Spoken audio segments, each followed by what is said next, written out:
All right, if people don't take multiple personality disorder seriously, I am partially to blame. So let's review what multiple personality disorder is real quick. My name is Lauren, and I have borderline personality disorder. This is known to be one of the most painful and mentally draining disorders there is, and there is currently no medicine and no cure for it. I've been struggling with this since I was a kid, and this is me doing my part to break the stigma. Okay, so to kind of review, the mother of my child was also diagnosed with dissociative identity disorder, also known as multiple personality disorder. That is a letter I received from her right after she received the diagnosis, in which she's talking about she has an elaborate defense network she's built to protect herself from being accountable for her actions. The reason why that's important is right around the time that she got diagnosed, apparently she was aware that one of her personalities or something was wanted to abuse our child, and that she would work against me protecting our child. Very kind of pretty intense thing to do. Anyway, I guess before I go any further, the point being is I've never really taken dissociative identity disorder or multiple personality disorder very seriously. Even at this time, when she wrote me that letter and there was a diagnosis, I still felt as if it was kind of like a joke or not real, or like I couldn't figure out what's going on.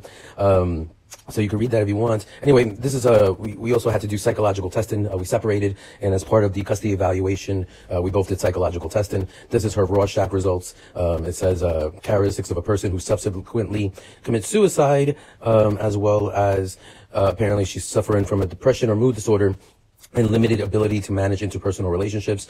For me, I had to look up what are interpersonal relationships again, and it's basically any kind of associations, connections, or affiliations between two or more people. So basically, kind of being able to associate me with the child or things like that, or basically kind of if I interact with this person, then this other person may have this other reaction, those kind of things. So anyway, like I was saying, for me, it's kind of been like a UFO, I would say. It's kind of like seeing a UFO.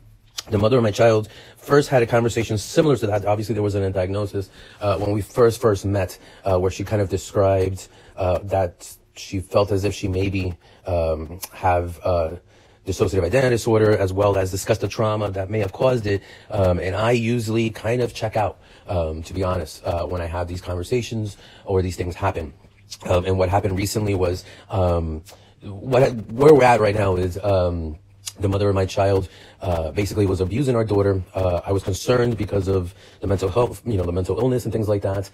They did the custody evaluation and all that, and then no one's talked about it ever since. The mother of my child basically denies that she has anything wrong with her. Even though there's psychological testing, there's been a diagnosis, no one has discussed this with me. I'll share it as well in other posts, but I just wanted to get this out real quick and keep it under 5 minutes. But I've talked to therapists. I've tried to find out more info on bipolar. Oh, no, sorry, not bipolar. Multiple personality or borderline personality disorder or dissociative identity disorder. They're all kind of similar from what I've been told and understand, and haven't had much info on it whatsoever. So seeing Lauren's post really threw me off, because it's like it's like reliving everything all over again. And also I was at a point in which I was once again kind of thinking, oh, bipolar, borderline personality isn't even real and it's not that big of a deal. And then I see her post, and it basically reminded me that despite the fact that for some reason others aren't taking it serious, it is something I've experienced and something I need to talk about, and should get more info on. So like I said, I want to keep this under 5 minutes. Just I haven't done these things, and I think it's an issue. So yeah. It's like seeing a UFO interacting with someone who has multiple personality disorder.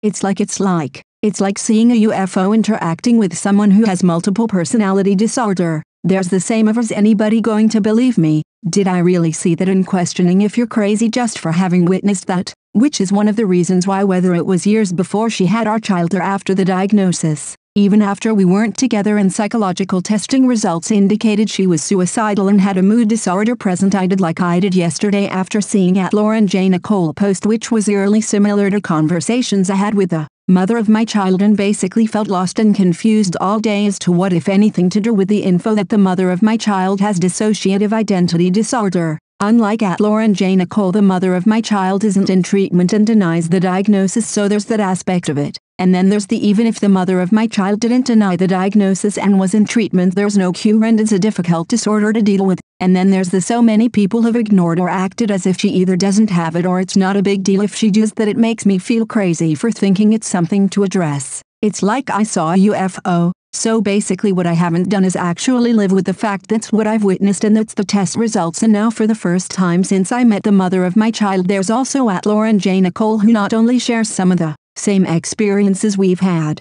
@Lauren Nicole has quite a bit of followers on TikTok and Instagram, so facts are it is weird that some and others have acted as if there's no interest or should be about someone who has that disorder and isn't seeking mental health treatment. So I'm going to try and take at least 5 minutes a day for a while to talk about this. That @Green Gardens comment exchange I was going to talk about, as it's an example of how I was being hindered from having healthy interpersonal relationships. Basically we were interacting one post topic at a time as if there